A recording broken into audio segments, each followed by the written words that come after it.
But before I give any word about our third panel, I wanted to just take 2 minutes to say that I had the great pleasure of, over lunch, meeting, I believe, who is probably the earliest person here from our YSSP, not from the first YSSP, not from the second, but from 1979. We have, and I'm terrible at Czech names, but we have Borovov Melchka. Please stand. Come on.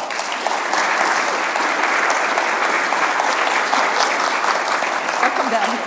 Okay. Yeah, and let me just say that, I had the most interesting lunch with him because he told me what it was like coming to the YSSP from, at that time, Czechoslovakia. Yes. In 1979, and maybe you want to just say a word about, what the atmosphere was and crossing the Iron Curtain, and about a publication which I'm holding right here. Yes, let me start with this publication. It is true that I was a participant of YSSP at 1979, and because my education and my preparation was more technical. My original education is in electrical engineering, control engineering, and computer engineering. I try to find some topic at the borderline between more general questions solved here in IASA and some technical questions.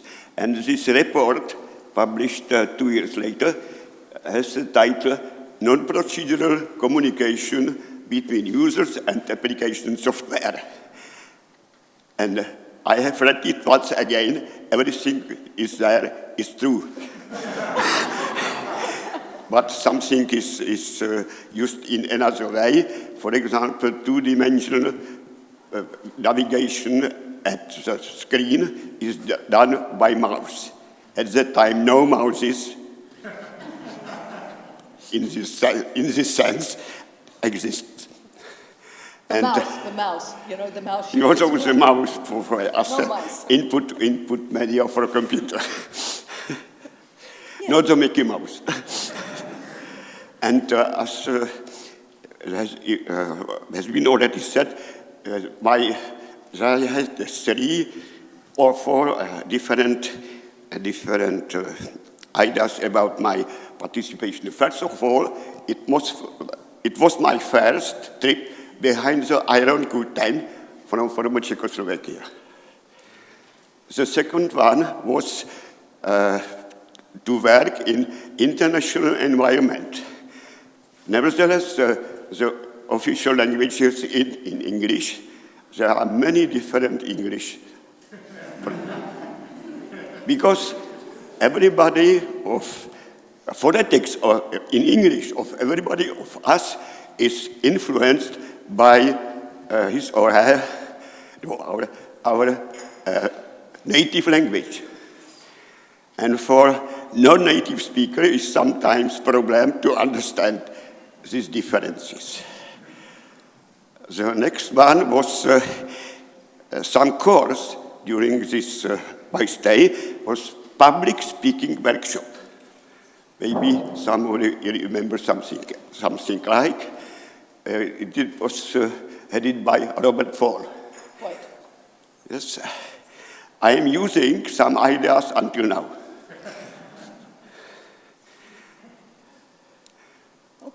Okay. Thank you. Thank you very much. Thank you for coming. We're so happy to have somebody from 1979. Okay, so in keeping with important subjects that have gone through almost from IASA's beginning, and maybe even from IASA's beginning, you'll have to tell me when population actually began here. No, when? 1974. Well, come on, that's the beginning, right? 74. I think population has just been a hallmark here of IASA's work, and certainly the recent, well, even way back then with Nathan Kiefitz, also Jim Vaupel, some of the really top names in demography and population work, and now, of course, being headed by Wolfgang Lutz, and just making huge inroads into education and demography, which will be part of the subject today, because the theme of our panel is population, education, migration. And I will introduce one of the also longtime researchers, very prominent researchers in demography and population, and that's Sergei Shervov, who will be moderating the panel. And I'll hand this over to you, Sergei, to come up and maybe introduce the panelists. Thank you. Okay, thank you, John. So, welcome to panel 3. Thanks for coming after lunch. Yes, I was YSSP in 1982, and at that time I had to cross actually 2 worlds, because the previous speaker here just came from Czechoslovakia at that time to Austria. I had first to get into Czechoslovakia, and that was already a big surprise. And then, of course, you come to Austria. So, actually, since '82, I became actually YASA family. So I never stopped collaborating with YASA, and basically from '87 permanently. So today our panel deals with population, education, and migration. So as John has already said, we are very much involved with studies as related to education, because education, as we think in population program, is also an attribute of people that should be really considered as sort of permanent, like age and sex. And as we all know, these days you can easily change sex.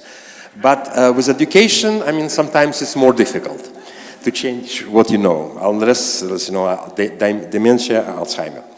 So that's why everything is related to education. People are different. People with different levels of education have different number of children.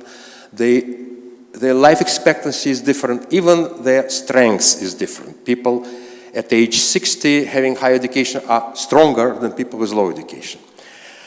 So our first speaker will be Elke Leuhenker. She is now at the College of Population Studies in Chulalongkorn University, Thailand, but she graduated, actually she had her PhD from Vienna University of Economics and Business, and she was in 2012, she was a summer program, correct?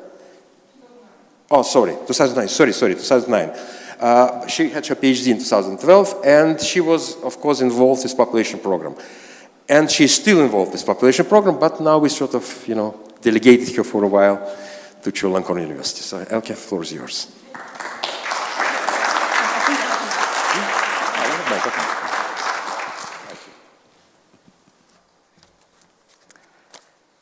Okay. I'm not going to see the presentation. Oh, okay. This one? Okay. Okay, Warren, I'm going to try not to do what you constantly tell us not to do, and I always have it in my head. Don't look at the slides when you present. So, yeah, try to work with my tiny printouts here. Thank you for the introduction, Sergei. Thank you all for being here this afternoon. Before I talk about my history with YASA and how my work that I started here evolved and what I do today, I'd like to present POP on one slide so you have an idea what we do, those of you who are not so familiar with it. So the World Population Program currently has 6 major topics. And as you can see, the first 2 explicitly are dealing with aging. One about how to remeasure aging, because Sergei, as many others, and I also agree, say and claim that you shouldn't only look at the age structure of your population, right? Because it depends on a lot of other factors. If the share of the population, let's say above 60, what that means for your country. It depends how healthy they are, how educated they are. And so you should measure aging actually in a more sophisticated way than just as age structure. Aging trajectories of health, this is about looking at the health status and health developments of populations and what are the factors that lead to different outcomes, again, by different characteristics. The population dynamics and global human capital topic, that's the one where really the core work at POP is done. It's the human capital projections. So YASA and POP has been producing human capital projections, population projections by education for almost all countries in the world for a while now, and I will show you results of that, and this is also very crucial for the work I do. I couldn't do what I do without getting this as an input. Human capital and economic performance, that's also an area we look at, and again, in particular, what does bringing education into this add to explaining economic development and economic transitions? Forecasting adaptive capacities to climate change. Also here, one focus is different vulnerability of different populations, and surprise, surprise, education also plays a crucial role here, as researchers at POP can show. And finally, the newest addition is the YASA JRC Center of Expertise on Population and Migration. This is also where I'm located at right now. And here, so this is a joint work. The JRC stands for Joint Research Center. It's a European institution based in Ispra in Italy. And together with POP, we are designing migration scenarios, since this is one of the big questions in Europe, and to really do policy support in the end, to design different scenarios of migration, also by education, and see what does that mean for each country, population in general, but also labor supply, which again, this is where I come in here. So my history with YASA started in 2009. As Sergei already said, that's when I was a YSSP. However, shortly after that, I joined POP and have been affiliated in one way or the other ever since, also to varying intensity, first full-time and now part-time. My dissertation in 2012 was supervised by Wolfgang Lutz, who's also here today, the then and current director of POP. And I looked at Europe's future human capital. And as you can see, I looked at various dimensions, not just age and sex, but education, health, and labor force participation.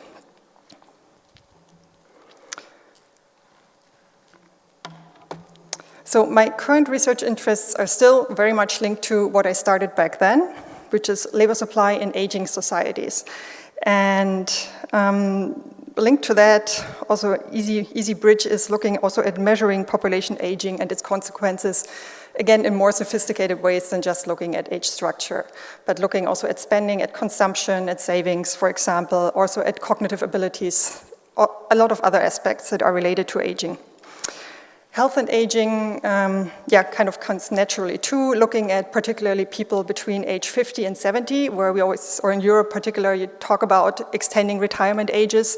So what is actually the potential there? And when you break it down, again, for example, by education, you see averages across the population hide a lot of heterogeneity there, who is able to work longer or who might not be in good health, enough health to work longer. And finally, constant theme is also doing population projections, for example, right now for Thailand, but not on the national level, but for 77 provinces. And again, by education, and that should also add a lot to discussion in Thailand and about development. My regional focus had been on Europe in my thesis and in the past, but since I relocated to Thailand, it came natural to now also work more on Asia in general and Southeast Asia in particular. And I will also show, so I'll start now with showing some of my research that started at YASA and then some Asian research that was added later. Oops. Why do education-specific labor force projections? Why not just stick with age and sex? Well, part of the answer I gave you already in my introduction, but let's look at it in more detail. So in general, globally, the population is still growing, even though you have some countries where populations have started to shrink, and populations are aging. And both these developments are directly linked to questions of labor supply in the growing as well as in the shrinking countries. Different questions, though, arise. I'm more interested, actually, or have been working on the aging aspect of it. And it's very common for national institutes to do labor force projections, but then mostly you only look at developments by age and sex. What are participation patterns, age-specific patterns, and what does that mean for the future with changing populations? Also, the ILO has done something for that in that regard on a global level. However, that's only limited what that allows you to say about your future labor force, right? You can only say something about the size and the age composition. So you can say something about the quantity, but not about the quality of your labor force, which actually links then nicely to the second panel this morning, right? There was also something about quantity and quality in a different context, but also a shift from quantity to quality. So the quality dimension could be measured, or it's the way I refer to it is human capital, and usually it's measured a combination of education and health. By what I'm going to show you, it's focused on education, but we've also done something where we included the health dimension as well. And what I will show you in the next few slides should exemplify these 3 points. So the reasons why it makes sense to add education is that you have anticipated changes in your population by education. Think of your own countries, of the educational attainment of people around, let's say, age 60 or 70, and the currently young generation, right? So educational expansion has happened universally, pretty much, with few exceptions again. So by not looking at this in detail, you lose this effect. And when you do projections, these young, highly educated cohorts are going to be the future older workers. And it's important to keep that in mind when we talk about labor supply. Then again, there's also differentials in labor force participation, which probably also doesn't come as such a big surprise. Or think about unemployment, right? When you hear about it, academics having lower unemployment than non-academics and things like that. So this plays also out in labor force participation. And you don't capture that if you don't explicitly look at it. And finally, by doing these kind of projections, you could, in the next step, make some estimates what it means for economic growth or economic development, because education is linked to productivity, which we've also done in some work. So showing you some actual results, what this is.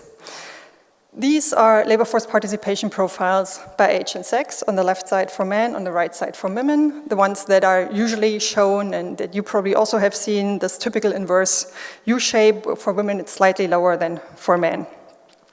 However, what you do not see there when you don't look at education is that actually when you split this up by educational attainment, there's quite some heterogeneity, particularly for women, right? So higher educational attainment means higher labor force participation, which you don't see if you don't portray your data like this, and if you don't include it.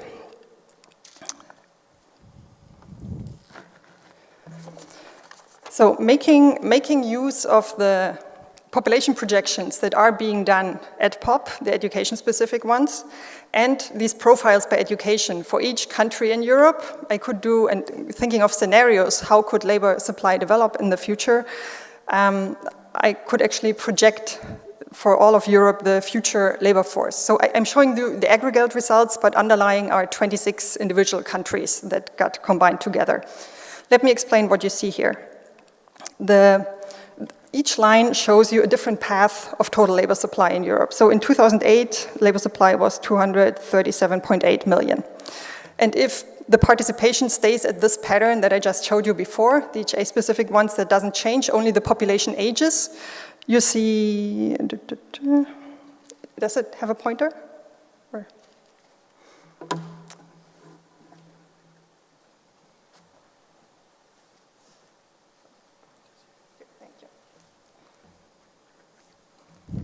So if you use, let's go back.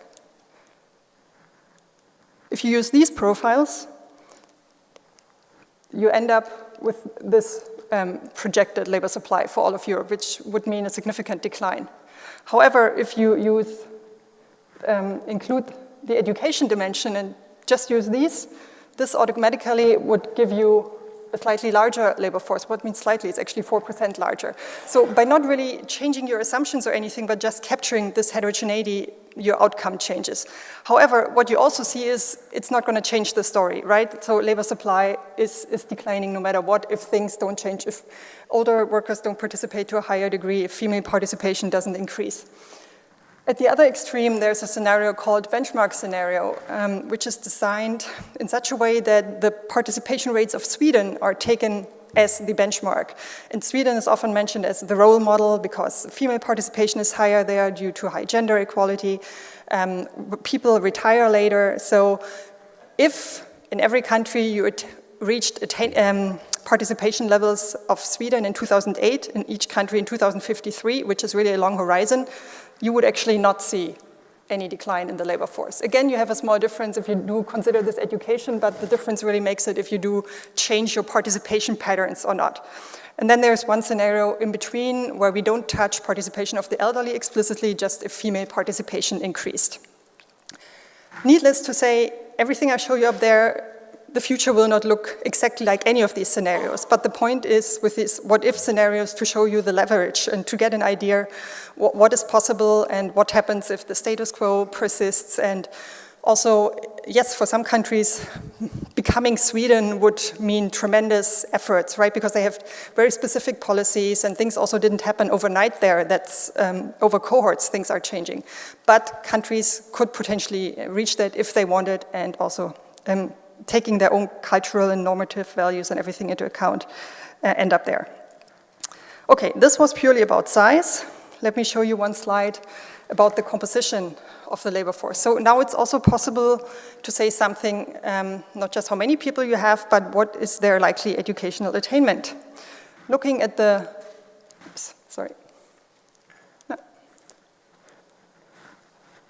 Looking at just what I circled and read up here, this is a labor supply in Germany in 2008. In the observed values, you see the labor force was a bit over 40 million, and 1/4 of them were tertiary educated. Applying the benchmark scenario, what you see is, well, even if Germany tremendously increased female participation and retirement ages, the labor supply would still decline. Having said that, also population overall would decline, I should say that also. However, what you can also see is over 1/3 of the labor force is projected to be tertiary educated. So it's highly likely that, yes, shrinking labor force, but highly likely that by being more productive due to this change in the skill structure, that some of this expected negative consequences of shrinking labor force and aging can be alleviated through this. Before I finish, let me move to Asia for 2 slides.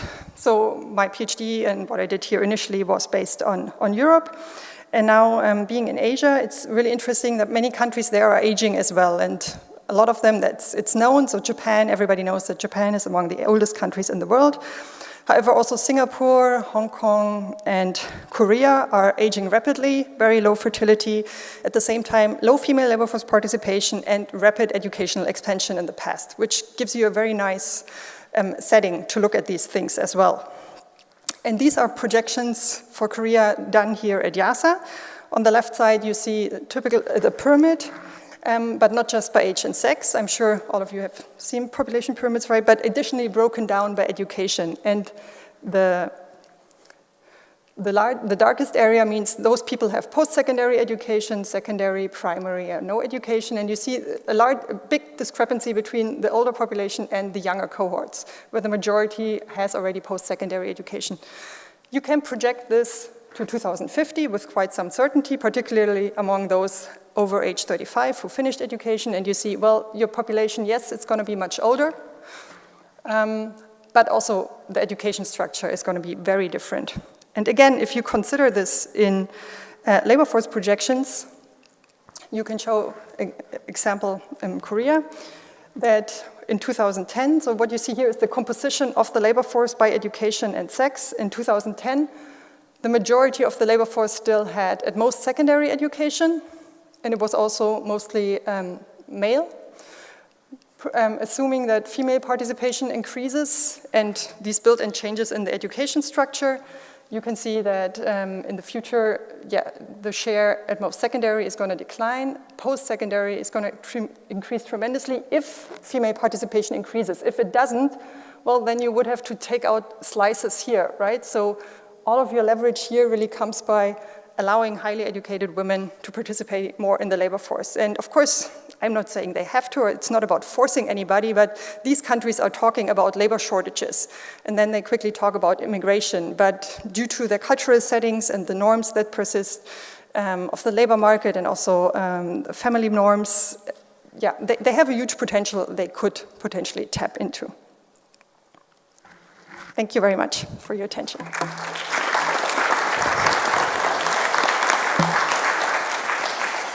Thank you very much, Elke. I guess we go to questions after all the presentations. Our next presenter is Miguel Poblete Casanave. He is currently at the energy program. He was in summer program here in 2015. And he is also a PhD student at Stony Brook University. Warren Sanderson is his supervisor. Okay, Miguel, the floor is yours.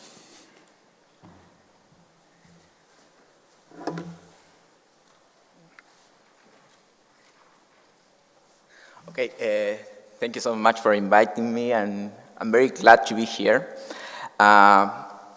So, like Sergey said, I was here in the YSSP program in 2015. I returned to Austria last year. I'm going to talk a little about this. And now I find another way to come back, and now I'm working in the energy program.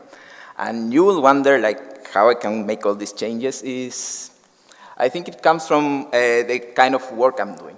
So, so this is how I came into IIASA. I was invited by Professor Sanderson here with Arda, and to keep on working in our dissertations here during the summer. So she graduated, she found a job here. I'm still almost done, I think, but that's not up to me.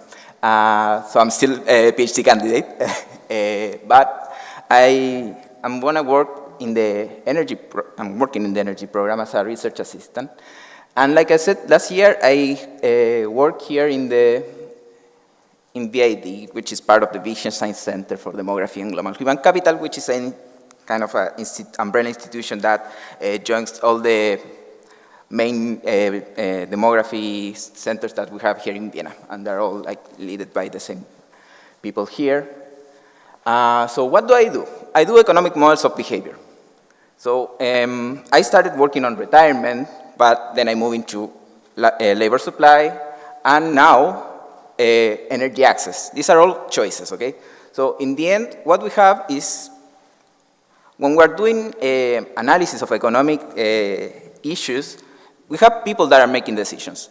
So there are two ways of forecasting something that will happen in the future. You can either use statistical analysis, or you can do models of economic behavior. Both of them have upsides and downsides, okay? So these are different approaches. I don't think they're opposed, as some people think. I think they're complementary, and you can get some insights from both ways of doing this thing. So what's the advantage of doing behavioral models? If you have a behavioral model, you can estimate how people may react to a change in the world. If you have a trend line, there is something that will happen almost for sure unless there is an external shock. But here, if we have a model of behavior, you may say, okay, now this happened. For example, now in my work in the energy program, I'm working on cooking fuels. So what may happen if the price of one cooking fuel reduces? How would people react to this kind of things? So this is very important, especially for policy analysis. When we want to do policy analysis, we want to see how people will react to the policy, because it's very important that you do something and people react to it. Because we can propose as many policies as we want, but if in the end people doesn't do anything, it doesn't change the behavior or anything, then the policy is meaningless. So I'm going to talk about the results that I have from my work here in the past 2 summers. The first one, this is a generalized retirement model. It's a very general result that I did. And I'm looking at one of the problems of the aging population, okay? So we are saying that, especially in developed countries, countries are getting older. Is that a problem? Well, if people are working and they're healthy and everything works well, then it's not a problem, right? The problem would be if people stop working or they're getting unhealthy. So I'm looking at one of these problems. What about retirement?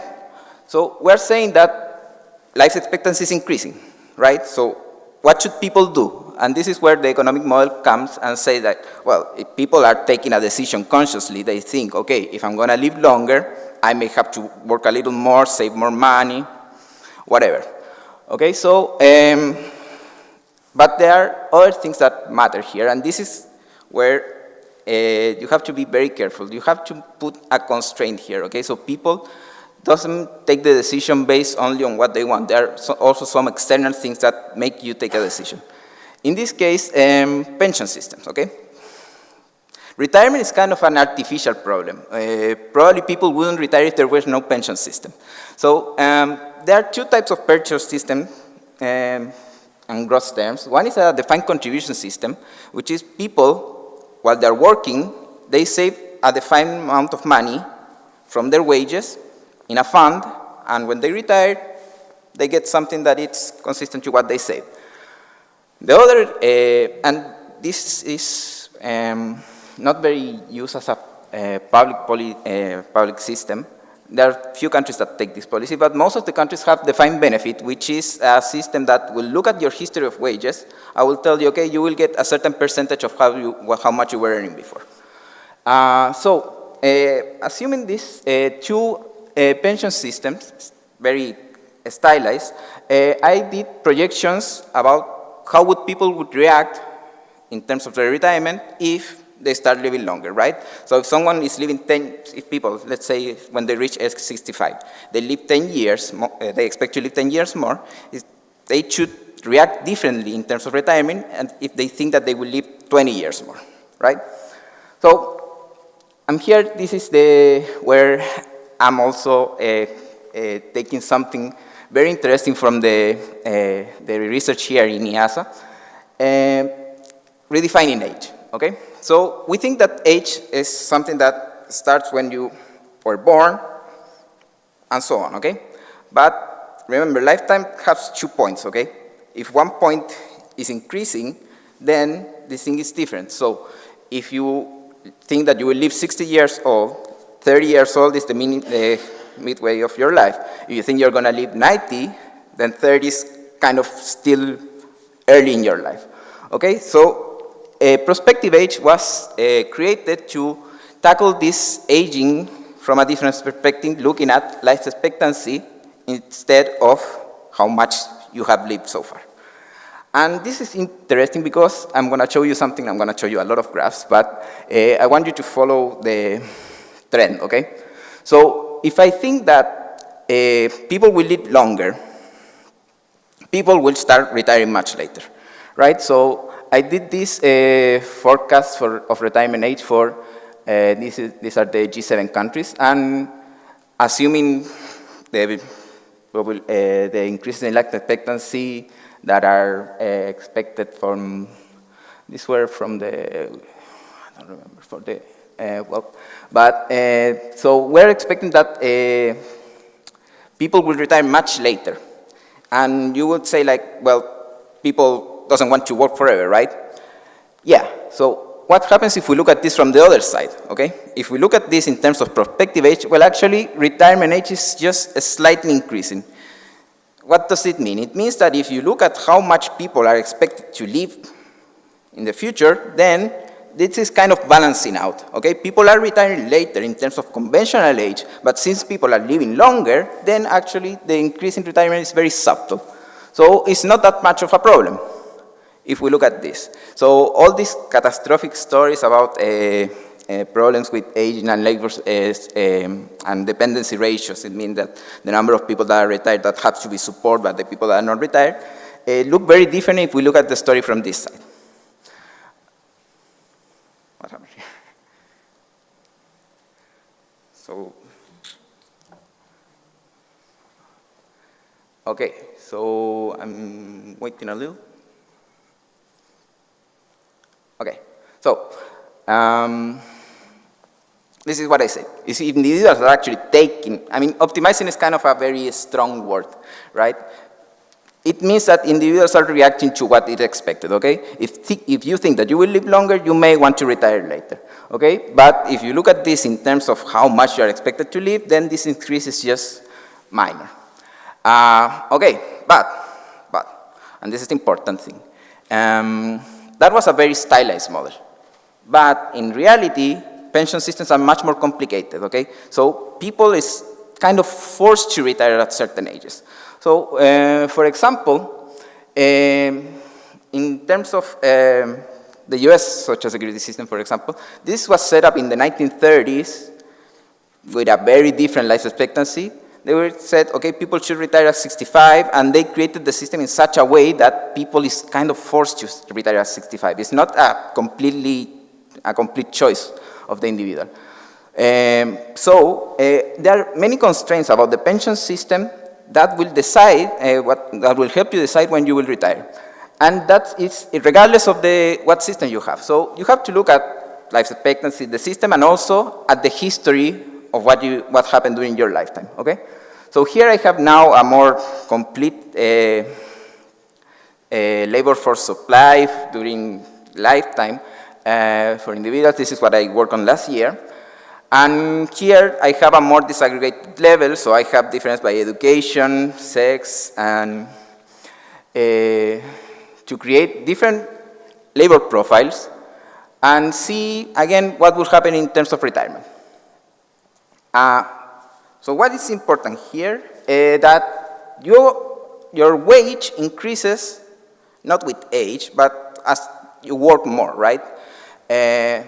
So that I said that experience is the thing that creates this wage. But as you're getting old, your productivity is decreasing slightly, and that creates this downward slope in wages. So here I did some projections, again, by sex and education of labor supply. And this is a model that it's kind of very complicated in a way that individuals deciding at each point in their lifetime if they receive an offer, do I want to take the job offer or not, and so on. So here I create a path of wages and also, very important, of duration of unemployment. Why is it important? Because in a system, in a defined contribution system, but your pension benefit depends on how much you save. If you didn't work too much, then your pension is going to be quite low. So I did this for US and Chile. Why Chile? Because I'm Chilean, and Chile is probably the first country who had a pure defined contribution system. So this started in the 80s, where the old defined benefit system was about to collapse. They say, okay, we're going to change this in a very neoclassical way to make individual capitalization funds, okay? So this works very well in theory, right? If you work all your lifetime and you save a little from your wage during your lifetime, at the moment that you retire, you will have a lot of money, right? The point is that you have a lot of unemployment in the middle. And another thing is that people, unfortunately, whether we like it or not, they retire as early as they can, in most of the cases. So in a defined contribution system like we have in Chile, you can see from these two graphs above, people have very low replacement rates. What is that replacement rate? It's the percentage of the wage that you receive as a pension benefit. And that is a very big problem. So now they're saying, okay, we should go back to the defined benefit system. I did this experiment that I can do because I have a model in this case. What would happen if individuals, instead of being in this Chilean system, they would be in the US system? And in that case, they would have much higher pensions. So the takeaway is that actually the defined benefit system give you higher pension benefits, but because of the periods of unemployment, there are many periods that you're not saving. But who puts the money? And that's always the problem, right? In more developed countries, you can have higher taxes and support these people in terms of pensions. But in a country that is kind of at the limit, like Chile, creating such a change would create a big stress.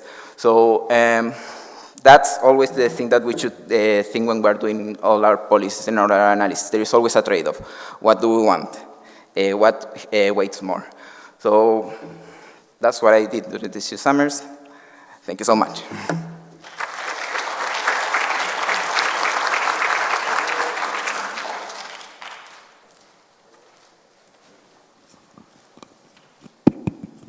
Thanks a lot, Miguel. So our next speaker is Olga Danilo, and she is now in the Ecosystem Services and Management Program. She received her PhD in Engineering Sciences from the Lvov Polytechnical University. So, the floor is yours.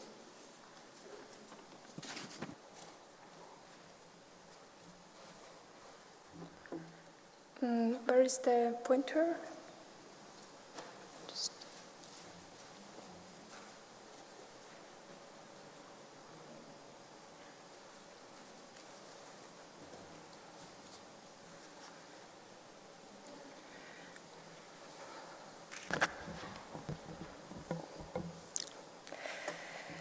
Okay, let's go.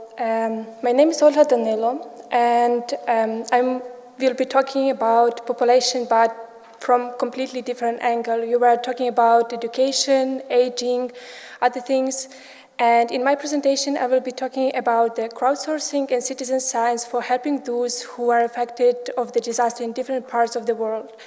So, briefly about me. I graduated from the Faculty of Applied Mathematics in Lviv Polytechnic National University. I was a VSSP in 2012 here at IIASA, and then in 2014 I was back as Ernst Mach Scholarship recipient, and that's how I stayed working here as a research scholar. I'm mostly working on the crowdsourcing and citizen science for post-disaster damage assessment and land cover mapping. And today I will present our recent case study which we did a couple of months ago and the lessons learned from that. So disasters are happening globally. On the big or small scale, it's always connected with the damage, destruction, and death. According to the United Nations report on the global assessment, between 2005 and 2014, more than 0.7 million of people were affected and killed in disasters. And that means 190 people each day over 10 years period. Of course, we can reduce the risk of disaster in different parts of the world, but we cannot eliminate it completely. So once disaster will happen, we should do something about that. So once disaster is happening, the quick assessment of the damaged areas is the crucial part of this efforts for humanitarian organization. But how quick it can be done, it depends. It depends how big the area was that was affected. Was it a small landslide in some region, like in Italy somewhere, or was it a hurricane which affected half of the country somewhere in the Caribbean? So it depends on how big is the area. The larger the area is, the more time it will take you for do the mapping, while the people who are affected there on the land would need already the help be delivered to them. So instead of the traditional methods which exist there for like manual mapping or some classification algorithm which can detect the areas which were affected, there is another approach to do the same task. That's satellite images which are taken from the space, and all of us who can contribute and help in the case if it's needed. So the satellite images and crowdsourcing are crucial for very reason. If you can see the consequences of disaster from the space, that means you can just take the image from before the event, very high resolution up to a few centimeters, and after the event, and cut it into the small pieces and give it to the crowd, to people, to you and me, to everyone, that to label if you see any damage there or not. What is important is how to take these satellite images and deliver them to the crowd. Here at IIASA, the Ecosystem Service and Management and Earth Observation Group, we developed the Picture Pile, web-based and mobile-based application, which is created to sort the images. So basically, you're taking the small image of the satellite image, the small part of this image, and you're asking a simple yes/no question. For example, in this example, on this image, we are asking, do you see any forest on the picture? So using your smartphone, you can swipe to the left if you don't see any forest, or swipe to the right if you see forest. Or do you see any cropland on the picture? Of course, you can also take two parts of the picture from the satellite from different days, from, I don't know, 2010 and 2014, and ask something about forest, but in another manner, asking about the change. Do you see any deforestation over time?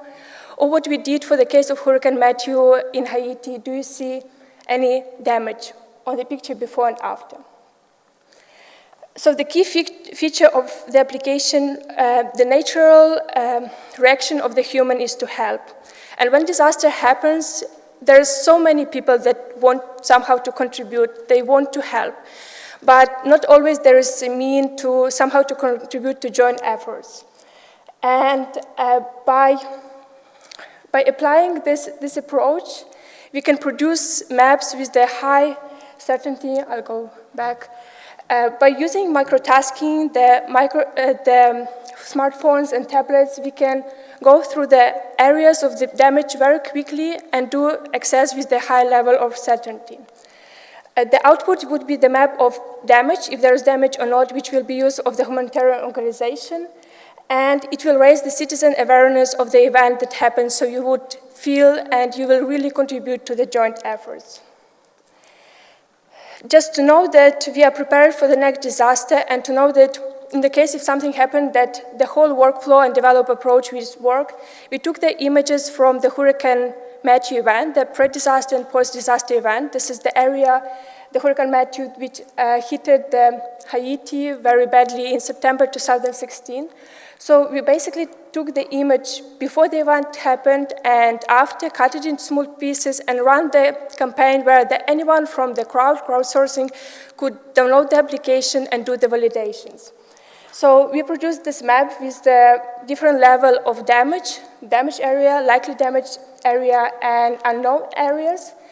And we accessed, the point of this exercise was to know how quick we can do that. I mean, if it takes us a week to produce any map, that means that these results would not be of any importance for the organization, which need to have some rough estimate already a few hours after the events, or maybe a few days, but not a few weeks. So, and another thing, how much you can trust such data which was collected by the citizens. On average, any image that was shown to the user was validated within 2 seconds. So if you show something to the user, to the volunteer, and you ask the question, the time needed to take a decision about that area for user is around 2 seconds. So you just show it some particular area to few people, and if all of them say this damaged area, you are with some level of confidence sure that there is likely to be damage. The difficulty of this approach, I mean, you can say if you have satellite images before and after, why not just running some algorithm and doing it automatically, why you should be showing that to people.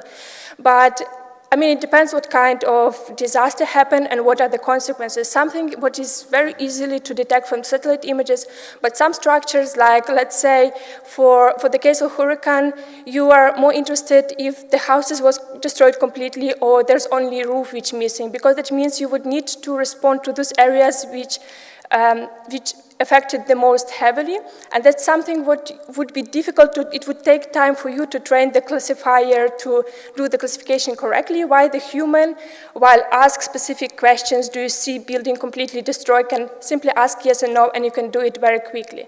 And just to put this whole thing in the perspective of time, if taking the number of all the participants which participated in our time with the speed which they do this validation would need to do the same exercise for Vienna. So we just take the satellite image, what you see on the Google Maps for Vienna, and cut in small pieces with very high resolution where you can see every single building. And you run this and they all start classifying with the average speed which we had during the campaign. You can produce the first walk through this area, this map, just in 7 minutes. That means around 180 people, it's about 40,000 tasks, just 7 minutes, and you have your first map. Of course, it takes time to do the whole setup, not so much because it can be optimized, but the thing is when something really happened, you don't have only 180 volunteers, you would have 1,000 people who would come and contribute, because instead of playing some game on your phone, you know that you can do something what can make the difference and make the value. And another point, we of course control for the accuracy of the results, and users in most cases showed very high level of agreement with our experts. And what is more important, also that we were able to map damage there where the people were not mapped on the maps. So you have some population spatial maps knowing that the population distribution here and there. In some areas, the population distribution is just zero, so you wouldn't look for people living there. But using this approach and looking through the satellite images, wall to wall, step by step, you actually can map all those who could be missed if you would just go through the conventional methods and ways to do this. So just the conclusions to that. The developed approach for post-disaster damage assessment is a very useful way to do the mapping of damaged areas. It raises citizen awareness of the event happened, and it supplements existing approaches and efforts of humanitarian organizations. And as a small advertisement, that's not only one tool, that's not only one exercise. We have some other tools for crowdsourcing, so you can just check these applications, and if you think the idea of the crowdsourcing can be useful for your research, you can explore it more, because in most, like we are coming from all different fields and domains, and it's always, for us, it's the problem to collect data. I mean, the good data and inputs for our models makes big difference. And usually we are ending up just juggling with few balls, trying to figure out how we can make sense out of the data which is available for us, instead of thinking, can we get some more data for our models to make this, our models more flexible and to account for some things which we even didn't think to explore. And as the last exercise, if you're interested in things we are doing and if you want to stay up to date with our work, you can like our page on Facebook for those who use Facebook or follow us on Twitter. We also have a web page for those who are more traditional, exploring us and not wanted to be supplied by some news. And get involved, and when the next disaster, hopefully it will not happen anytime soon, but just remember that if something like that happens, it's not about only humanitarian organizations who can help and contribute.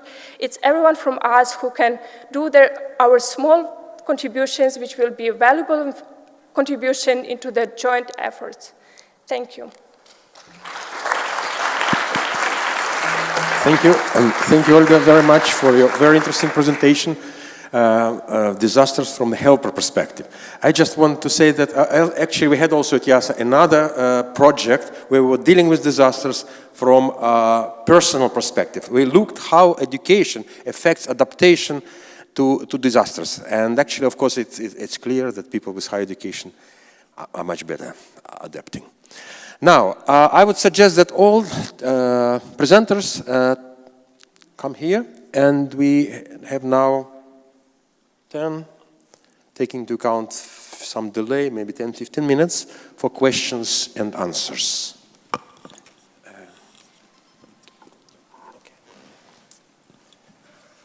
So, please, any questions? Yes. So, Tony. this is especially for Elsa, maybe for both the first two speakers. You both talked about this problem of we've got an aging society and a shrinking society, and we're going to have a labor force which is too small. And then I step back and I hear from other people, not in this community, but saying we're going to have robots doing all of our work, and what are people going to do with their time? So which is it? Very good, and I totally expected that question, and I tried to read up more on labor supply because that's actually really still the weak point in this, and which is why I really also focus, read up on labor demand, but why I focus on labor supply and don't try to do employment projections, because this gives me more leverage in really talking about the potential. But I totally agree, and that this, yeah, I have to wrap my head more around that still. But I think the developments we can show with people being higher educated, it works in the right direction for this argument, right? So when you have less people, and there are a lot of people, or several people who say that, yeah, countries who have a shrinking but educated labor force are going to be the lucky ones because there is not going to be enough labor around otherwise to get everybody in labor. The problem I see, where I still don't have an answer for, is though, if your people work and also work very productively, what do the others do? And of course, you could redistribute, but those who are working, there's going to be a limit how much they want to redistribute, just for the societal good. So, yeah, I don't have really an answer to your question, but it's definitely something that not only me, but a lot of others have to look into and think about what the solutions for automatization can be. Thank you.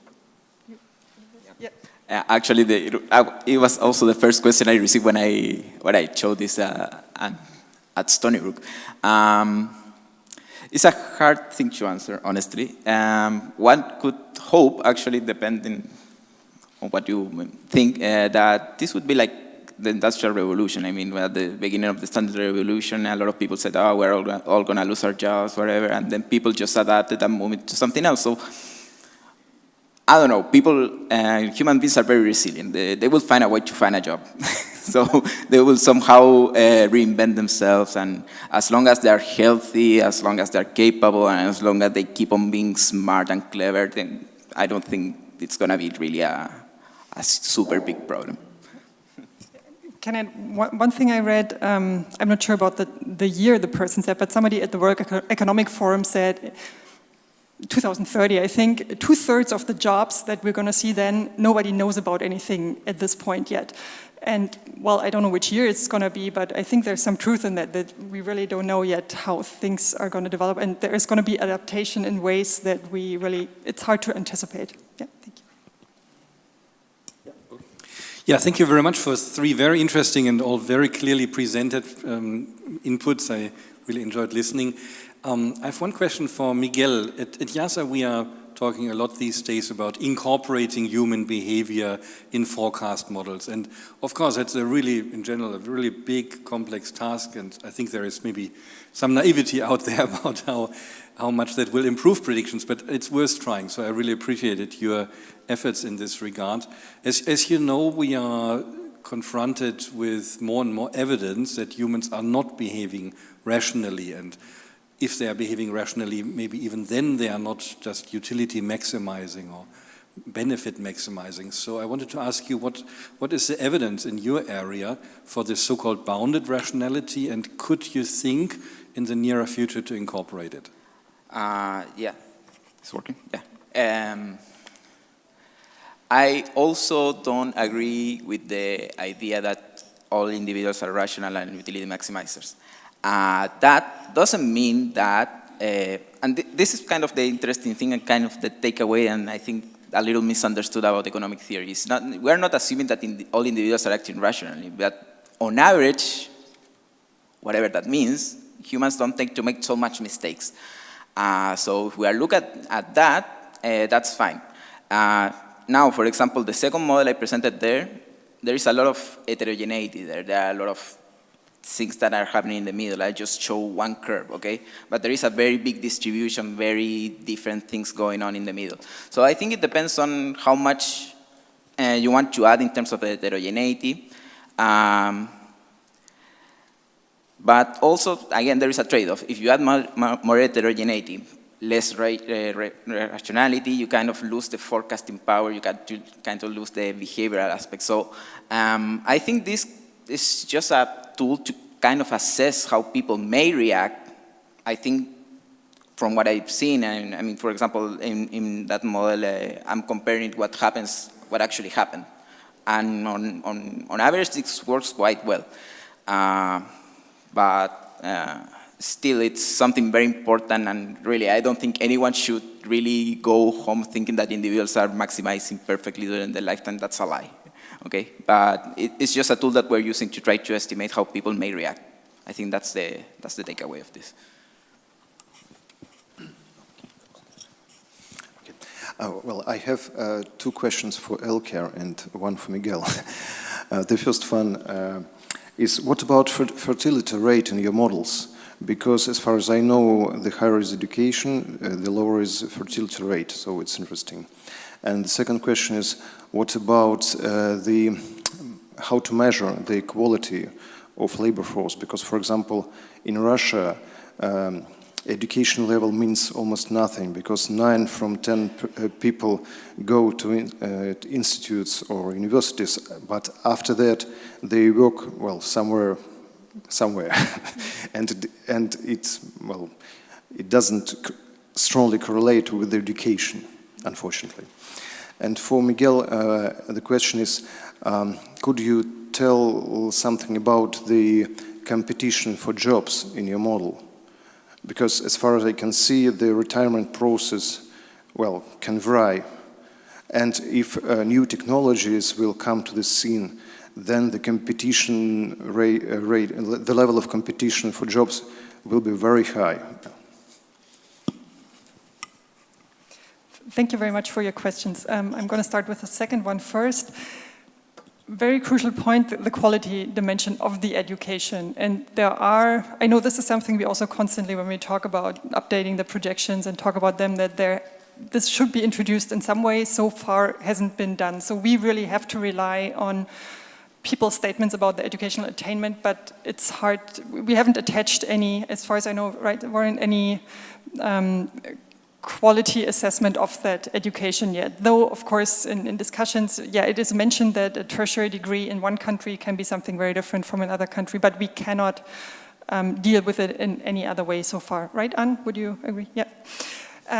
But that's also why I do it in this order. The other question, I have a more satisfactory answer, the fertility and education, that is completely built into these projection models. So women's fertility assumptions about their total fertility rate differ by educational attainment of women, and also the age shape of these profiles. So this is taken into account. So once you have more women with higher education, and assuming that they have a lower fertility, this explicitly or implicitly enters the models. And though when you look at the spectrum of this, you also see a wide range across countries, though, how big this gradient is, right? You have some countries where it seems like those where women are able to have the number of children that they want. I'm talking about the European context now, be it Sweden or the Nordic countries are often mentioned, that there the differentials are smaller than in other countries where, let's talk about Italy, I hope I'm not saying anything wrong here, but where differentials are larger because women, highly educated, feel more they have to decide between being part of the labor force or having a family. Yeah. May I also add something to the question about Russia? So one thing is what's your education, another thing is where you work. So still, if people, even if they work in completely different occupation than they had education, say they have some higher education and they work selling something, at the end, still, they would have less children, they would be still healthier, because their brains are different. So it's not necessarily only where you work. I mean, of course, if someone has very good education, it's just, you know, it's internal brain drain. So people are not used, and they just, you know, lost. This capability is lost. But for people themselves, they are different. They are still different. More questions? Yeah, I'm sorry. The answer to your question is very simple. In my model, at least at this point that it's now, it's not what they call a general equilibrium model, which means that there are firms here offering jobs to people and that creates the competition. Here at this stage, I'm just assuming that people are receiving offers at a certain rate, okay? So to answer correctly that question, what about competition? I need to create the other side of the economy, which actually creates a big problem computationally. I mean, at least this model takes me like 8 hours to get me a result, and then I have to do iteration, so it takes like a week. So if I add the firm, it will take forever, so that's why I haven't done it for practical reasons. But the nice thing is that you can kind of see responses of people to different things. In that case, you may think, okay, what happens if the rate of receiving offers decreases? So there are more people that get into you, so you are receiving less offers. And in that way, this model could answer these questions. I think that especially is a very important point that at ages closer to retirement, it happens that a lot of people actually retire because they're not getting enough job offers. So it's a very important point. Here I'm capturing in a way that since productivity of the individual is kind of decreasing when you're getting older, you're receiving less offers that may be better than just staying out of the labor force. So I'm kind of solving this problem in a very tangential way, for practical reasons again, but yeah, it's a very important point, and yeah. One last question. Okay. Can I do it? You have a little bit. That's sorry.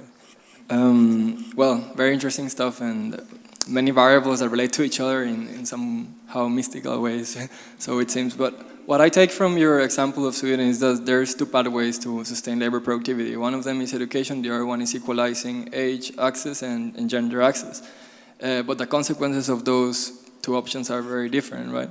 And in connection to what the Russian example, I think the point which I relate to was not about the quality of education, but the quality of job offers. And I just read the World Health Education report on depression and anxiety rates, and they say that one of the causes can be like the mismatch between high-skilled and then the lack of opportunities in that. And which goes back to the question, because I noticed that you were worried about people having too much education, then there's no job to be done. But what I'm thinking is about who will actually grow the food and do like the dirty work, you know, in one aspect. And also the high-skilled jobs in ICT. Well, we can think that, you know, many of the things here, from the computer to the social media, are done by university dropouts or people without their education, right? And a lot of our work is defined like that. So I'm wondering what is, and you know, one of the Sustainable Development Goals is education, high-quality education. I'm thinking about what if you increase labor access without, you know, education in the formal way that we understand it. What would be the consequence of that? And to end, what do you mean by productivity? Because, you know, I think about my supervisor. You know, he's basically, you know, giving more advice or, you know, indirectly more productive, you know, creating certain synergy. But I don't know. It depends on how you measure, you know, like the experience of somebody versus the output in a material way. Many questions, sorry. Thanks a lot. Can you answer it pretty short, because we are already running out of time? Okay, that's good. No, kidding. No, of course, you're raising all the sore points with these things.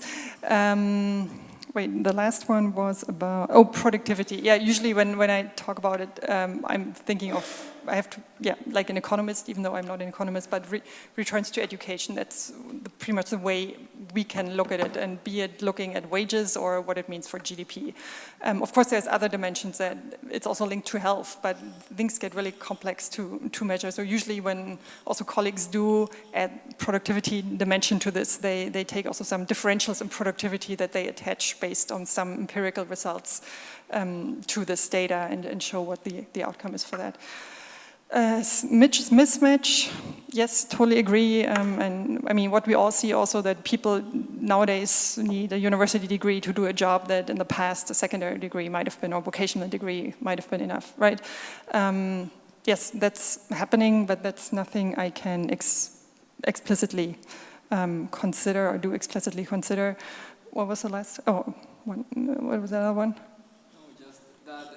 Pathway of equalizing seems much more safe bet than the pathway of education from what I get from your presentation, but I don't know if I got that right. From equalizing gender access and age access, you know, the benchmark seems. But that's very much linked. You know, a lot of the equalization you see in countries, these are also countries where education was also pushed at these times, and where women are highly educated, and where the differences between the genders by education are disappearing, which I think has a lot of explanation in this equalization that you saw, and in changes in the society and what they value in terms of norms, and how family norms are changing, and access to labor market and things like that. Yeah. All right, thank you.